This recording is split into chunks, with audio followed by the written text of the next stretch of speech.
É o que você falou, que ele estava escrito e que estava no meu pensamento também, né? Agradecer à equipe, né, que organizou esse evento, né?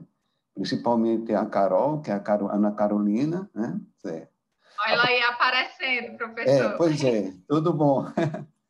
E a professora também, Bernadette, que foi através dela que eu adquiri todos esses conhecimentos, desde a especialização, passando pelo mestrado, passando pelo doutorado, e hoje estou no grupo de pesquisa e pretendo ficar até o final de nossas vidas, né? Ou então, quando não puder aguentar mais, né? Eu me afastei por um tempo porque eu fui fazer um pós-doutorado aqui na própria universidade também. Agora, o pós-doutorado foi na área de psicologia da aprendizagem, principalmente da teoria histórico-cultural, tendo como carro-chefe, né, Vygotsky e seus seguidores. Mas no próximo ano estarei retornando ao grupo de pesquisa, principalmente com um grupo de pesquisa, tanto da Bernadette como da Ana Carolina. Pronto, agora pode começar a palestra. Sim, professor, sinta-se à vontade. Você pode colocar o slide. Pronto, vou colocar o slide agora. Estão me ouvindo? Estão me vendo? Estamos te vendo. Então, eu vou seguir o slide, para não...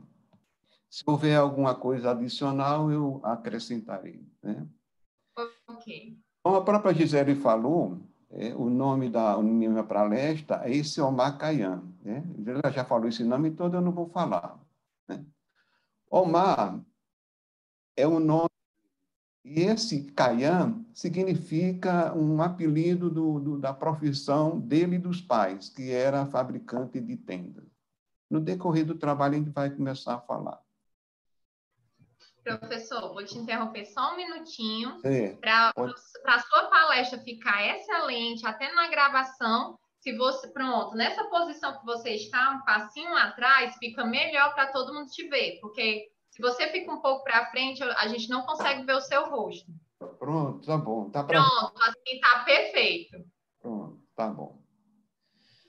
Então, eu vou fazer minha palestra a partir desses 3 itens, né? Os comentários iniciais. Nishapur é a cidade de Omar Khayyam, vou falar sobre a cidade de Omar Khayyam e também a convivência dele nessa cidade. Vou fazer também uma breve biografia de Omar Khayyam, desde o nascimento até os conhecimentos matemáticos dele e outros conhecimentos também, porque no mundo oriental ele era conhecido como matemático, no mundo ocidental conhecido como um poeta, né? Isso que eu vou dizer no decorrer da nossa trabalho. E no finalzinho aqui, nesse item 3.1, eu vou falar sobre o campo do conhecimento da matemática dele. Agora, esse campo da matemática... Professor, desculpa, só mais uma vez eu te interromper. Você quer expor o seu slide para todos nós visualizarmos? Não está acontecendo, não? Não. Como é que a gente faz? Pronto. O seu slide não já está aberto? Está. Aí você volta aqui para a tela do Zoom, sem maximizar. Você deixa ele aberto, não minimiza o slide. Aí você volta aqui para a tela do Zoom. Eu faço minimizar, né? Não minimize o slide. Você volta só para essa tela. Deixa lá ele aberto. Espera aí. Deixa eu ver. Ele já está aberto normal, sem estar em tela cheia. Certo. Aí você volta para cá, para a nossa tela, com todas as carinhas aqui normal. Aí você vem aqui embaixo, tem uma setinha verde. Share Screen. Certo. Se você clicar nela, vai aparecer algumas opções, uma janela. E aí aparecem várias janelinhas, tudo que você tem aberto. Você vai selecionar e compartilhar o seu slide, a tela do seu slide. Pronto. Deu certo? Pronto. Agora sim, coloque só F5 que vai ficar em tamanho tela cheia para todos verem. Pronto. Você clicou em F5? Pronto, tela cheia. Pronto, excelente, professor. Agora todos nós estamos vendo tudo direitinho, viu? Muito obrigada. Desculpe atrapalhar. Não, sem problema. Sim, como eu já estava falando, a estrutura da apresentação, esses comentários iniciais, Nishapur, a cidade de Omacaiã. O terceiro item é breve biografia de Omacaiã. E o 3.1, campo do conhecimento matemático dele. Esse campo do conhecimento matemático, como já falaram, na nossa pesquisa, ela foi dividida em duas partes. A primeira parte é o conhecimento histórico daquele matemático, né? Ou matemático, ou filósofo, porque naquela época, como já falaram, ele não trabalhava só com linha de conhecimento. Vários conhecimentos estavam atrelados àquele povo, né? E depois eu vou falar sobre as referências.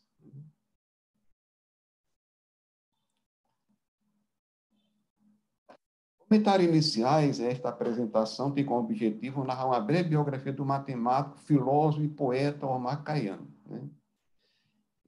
Poeta, ele era conhecido, como já falei, no mundo ocidental ele era conhecido como poeta e no mundo oriental conhecido como matemático, filósofo e assim por diante.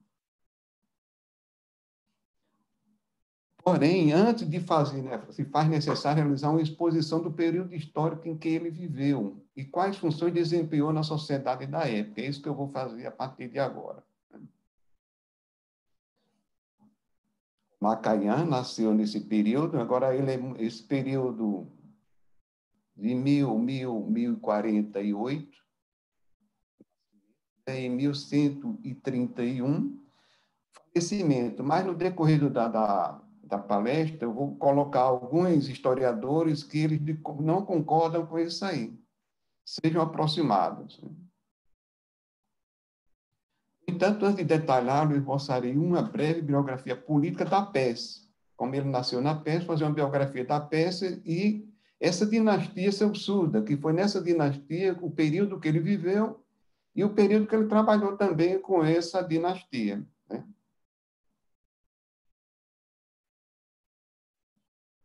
E aqui, ao lado, existe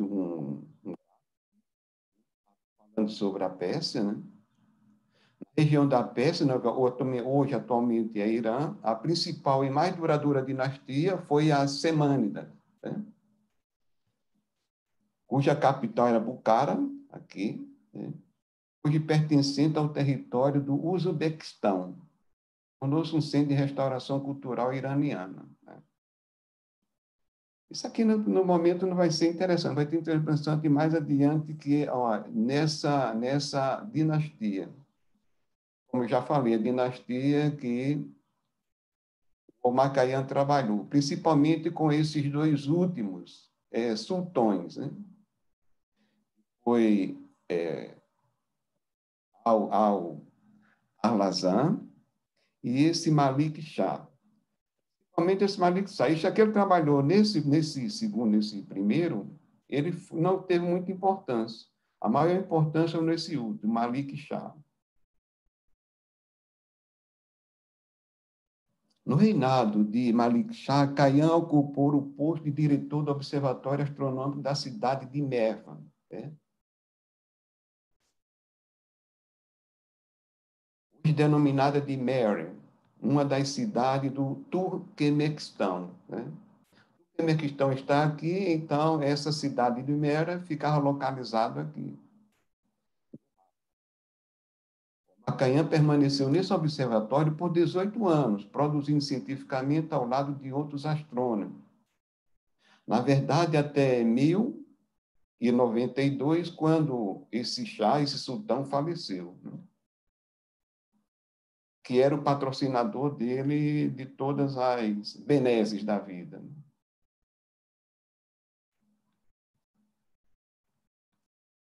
Agora, como eu falei, no mundo ocidental, ele era conhecido como poeta, e no mundo oriental, como matemático. Principalmente, ele ficou conhecido no mundo ocidental a partir desse inglês, que traduziu os poemas dele para o inglês. Aí ficou conhecido no mundo ocidental, né?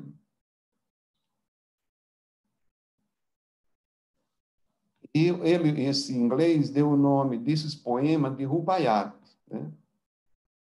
Que significa Rubaiyat. Rubaiyat é o título dado, Rubaiyat é o plural da palavra peça rubai, e quer dizer quadra, quarteto. No rubai, o primeiro, o segundo e o quarto verso são rimados, e o terceiro é branco. Branco é que não rima, né, com os outros.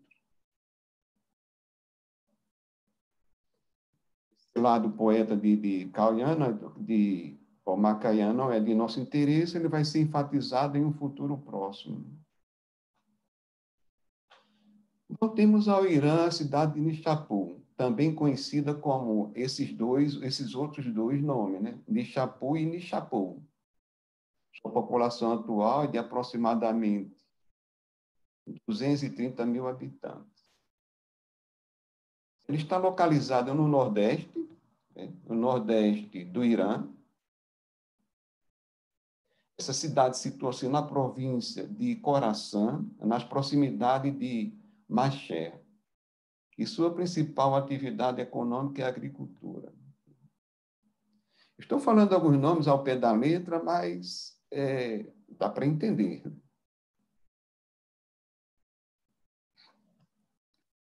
Outra cidade que Omar Khayyam também viveu foi essa de Samarcanda. Como alguns também já mencionaram que outros matemáticos também viveram nessa cidade de Samarcanda. Hoje ele é a segunda maior cidade de Uzbequistão e a capital da província de Samarcanda. Além disso, é famosa por seu centro de estudo islâmico de grande importância. Antes de residir na cidade de Isfahan, capital da dinastia Seljúcidas, permaneceu na cidade de Samarcanda entre 1072 a 1074.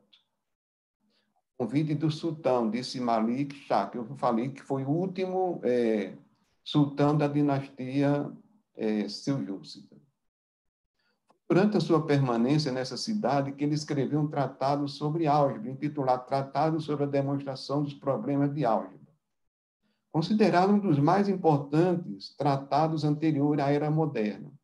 É isso que eu vou falar já no finalzinho da nossa apresentação, que esse tratado era sobre álgebra. Nessa época, ele era bastante jovem, tinha apenas 24 anos. Na verdade, antes mesmo dessa idade, ele já se mostrava um exímio pensador. Tem descrito, além desse tratado, né, outras tantas obras relacionadas à matemática e astronomia. E descreveria uma breve biografia desse matemático, astrônomo, filósofo e poeta.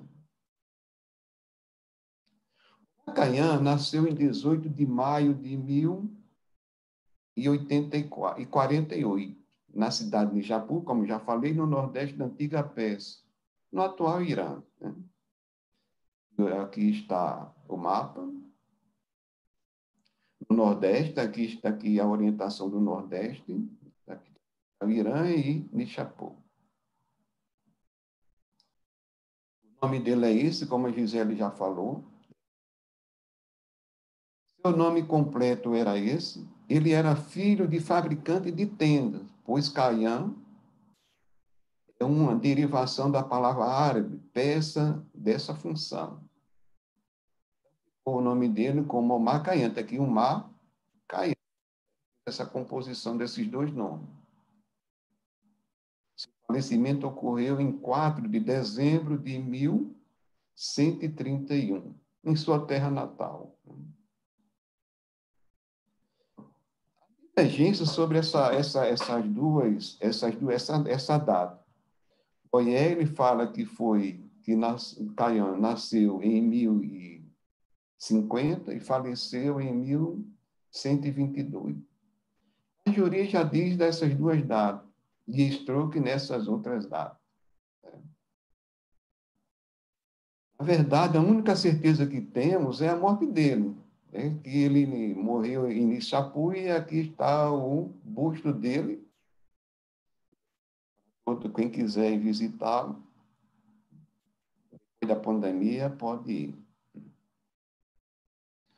Macanhã não seguiu o ofício dos pais, no entanto, recebeu uma boa educação em ciências e filosofia. Sua terra natal, que foi Nishapur, Samarcanda e em Bukhara, outra cidade da Pérsia. Entre os campos do conhecimento por ele dominado, achavam-se a jurisprudência, história, medicina, astronomia, filosofia e a matemática. Isso que nós vamos falar mais adiante sobre a matemática, a produção de matemática de Omar Khayyam. Além de seu tratado, seu tratado desse matemático, Omar também escreveu obras de cunho filosófico, apesar de ter estudado e ensinado até o fim da vida os pensamentos do mais conhecido filósofo do Islã, que foi Avicenne, que vocês viram a apresentação muito boa da nossa colega Gabriela.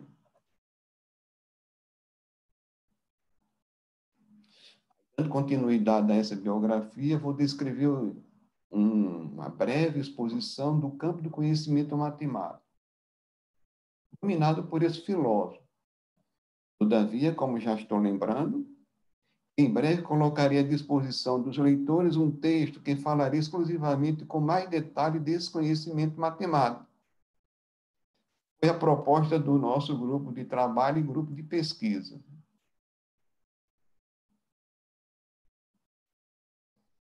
O seu trabalho mais famoso é este aqui, o Tratado sobre a Demonstração de Problemas de Álgebra. Macanhã escreveu esse tratado por volta de 1074, com 24 anos de idade. O vestígio mais antigo da existência dessa obra é um fragmento de uma cópia feita depois de sua morte, guardada na Biblioteca Nacional de Paris. Felizmente, outras cópias foram conservadas e estão mais completas. E também é de uma data mais recente. Aqui tem uma tradução em inglês, que tem a data aqui, que não dá para perceber aqui, que está... É mais recente, né? Dá para perceber aqui, é 1900, 1800 e pouco. No prefácio desse tratado, obra, Omar Khayyam, ele torna claro que o leitor deve conhecer os elementos de Euclides e os 2 primeiros livros das cônicas de Apolônio. Visto que as equações cúbicas, que esse tratado fala sobre equações cúbicas, podem ser resolvidas usando as propriedades das seções cônicas. Falando das seções cônicas, a gente já sabe, é só para relembrar. As seções cônicas estão aqui. E aqui é o elemento de Euclides. E mais adiante tem o livro de Apolônio, mais o lado direito, né, desse livro aqui de Euclides.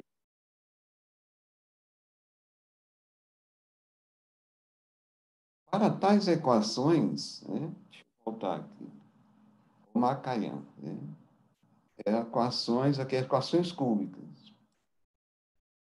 Para tais equações, ele obteve somente soluções geométricas, pois acreditavam que era impossível resoluções aritméticas, segundo Boyer. Além disso, não trabalhava diretamente com grandezas negativas, pois os matemáticos árabes ainda não as reconheciam. Como o Fabiano falou, né? Alcarismo também só trabalhava com números positivos, que naquela época os árabes não reconheciam o conhecimento, o número negativo. Aqui em cima, do lado direito do vídeo, tem uma referência da professora Marta dos Anjos, falando sobre os números negativos, né? Quem tiver interesse, consultá-lo. Desse modo, tinha que listar separadamente as várias formas que podiam ter raízes positivas. É isso que eu vou apresentar no slide seguinte. Esse manual aqui, do Khayyam, aqui dá para perceber uma figurinha aqui, um monte de letras aqui. Naquela época também era As equações eram escritas retoricamente.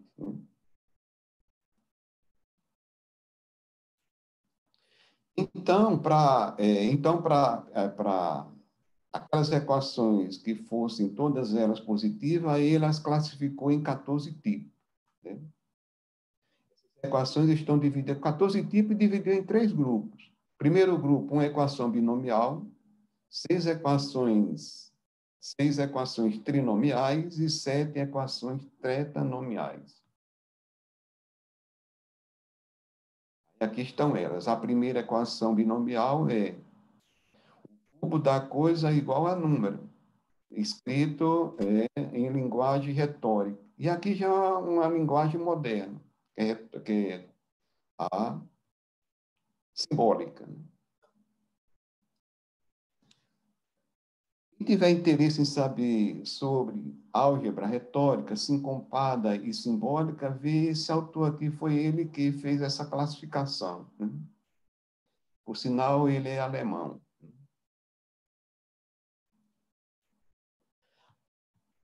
6 equações trinomiais, aqui tem uma delas, cubo da coisa, mais coisa igual a número. Aqui outra, cubo da coisa mais número igual a coisa. E os outros seguem esse mesmo rito. Tanto essa de essas 6 equações trinominais, como essas 7 equações tetanominais. Uma delas, aqui um exemplo. Cubo da coisa, mais quadrado da coisa, mais coisa, igual a número. E os outros, é só seguir os passos que foi lido nessa retórica. Cada uma dessas equações é analisada por pormenor, por Kayan, descrevendo cônica necessária para a sua solução. Primeiro ele pensava como ia acontecer e depois ia trabalhar com elas. É que eu vou apresentar um dos exemplos. Esse exemplo foi tirado, como já falei, um dos exemplos foi tirado desse site. Depois é bom, como está em início de pesquisa, depois vamos verificar se é verdade ou não, porque aqui é um site aberto. E ter certeza que o pesquisador ele tem que constar várias fontes. Né? Então, a figura ao lado mostra a construção de Elmar-Kayan de uma solução para a seguinte equação cúbica. E antes disso, a raiz positiva de uma equação cúbica foi determinada por Kayan como abscissa. Você pega essa figura com essa outra, a interseção dessas duas vai dar esse resultado da equação cúbica. Por exemplo, a interseção de duas parábolas ou a interseção de um círculo e uma parábola, como está mostrando aqui do lado direito. A interseção do círculo e essa parábola vai dar o resultado dessa equação aqui. Então, o ponto de interseção produzida pelo círculo e pela hipérbole determina o segmento desejado. E também outro exemplo que eu consegui essa referência, que foi de Francisco Regis Vieiras Alves, que ele trabalhou com essa concepção de Elmar-Kayan, mas trabalhou com GeoGebra. Né? Isso aqui ele apresentou nos anais, no Seminário Nacional de História da Matemática, que era a discussão dos métodos árabes para a resolução da cúbica com suporte computacional. Então, ele pegou essa equação e fez o suporte educacional, pegou aquele modelo, esse modelo aqui, dado por Kayan, a referência dele, que dada uma cúbica de equação, substituindo isso aqui por isso, o que resulta na equação é uma hipérbole.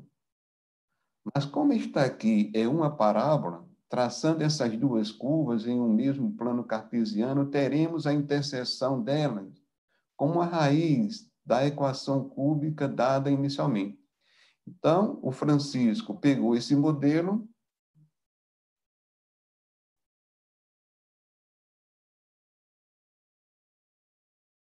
e elaborou, pegou esse modelo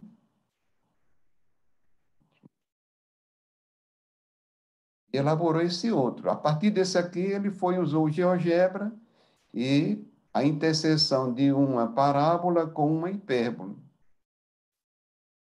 Na época de Omakayã, esses dois primeiros não tinham valor nenhum, porque ele não considerava números negativos, apenas os números positivos. E também não colocar no plano cartesiano, que o plano cartesiano já foi após ele. Está dizendo, ó, observando o gráfico ao lado, verifica que a equação cúbica possui 3 raízes reais. Uma positiva e as outras duas negativas. Uma positiva entre 0 e 1. Entre 0 e 1 e as outras negativas. Omakayã reconheceu que o problema aritmético dessas equações cúbicas ainda não havia sido resolvido. Possivelmente poderia acontecer, e foi o que aconteceu. Essa tarefa ficou em aberto até o século XVI. A solução algébrica da equação cúbica foi encontrada, em sua generalidade, por Cardano, Del Ferro e Tartaglia, na Itália renascentista. Depois desse tratado, também ele trabalhou com o triângulo de Pascal, que na realidade não era triângulo de Pascal, era o triângulo aritmético. Pascal apenas só fez agregar mais valores a esse triângulo aritmético. Foi mencionado por Omakayã em alguns de seus trabalhos. Além desse triângulo aritmético, ele trabalhou também com calendário. Durante os 18 anos que ele ficou à frente do observatório naquela cidade, sobre a dinastia Seljúcida.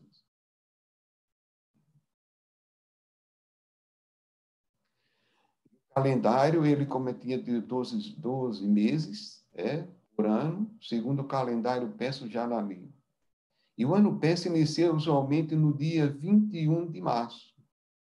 É o primeiro mês do ano de março. Em 21 de março de 2020, começou o ano esse aqui, do calendário Persa. Esse calendário, ele era solar. Né? Qual o motivo da troca desse calendário? Os meses do calendário eram computados com base nos movimentos solares através do zodíaco. Né? Ideias do Surya Siddhanta, Tratado de Astronomia Indiano, que é isso está ao direito. Embora esse calendário tenha sido abolido após a morte de Malik Shah, em 1092, ele ainda é utilizado em algumas partes do Irã e do Afeganistão. Até onde eu pude chegar. E aqui estão algumas referências, né, para quem tiver interesse em consultar. E agora, obrigado.